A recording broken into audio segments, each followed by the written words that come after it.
Ġiet imnedija uffiċjalment pjattaforma diġitali ġdida, imsejħa TM Roads, li se twassal għal koordinament effettiv fil-ħidma amministrattiva relatata ma' xogħlijiet fit-toroq u l-infrastruttura.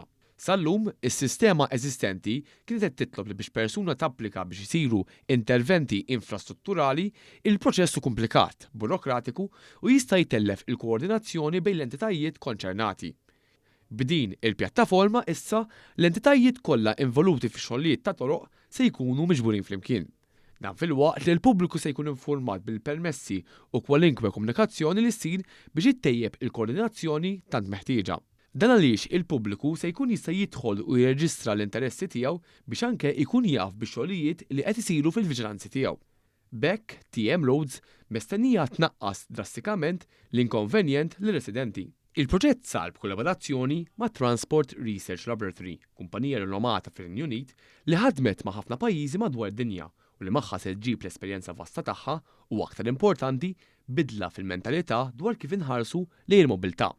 Waqt konferenza tal-aħbarijiet li fiha ġiet imnedija din il-pjattaforma, il-kap eżekuttiv ta' Transport Malta, Kert Farrugia, sostna kif permezz ta' TM Roads il-komunikazzjoni bejn il-pubbliku u Transport Malta se tkun qed titjib.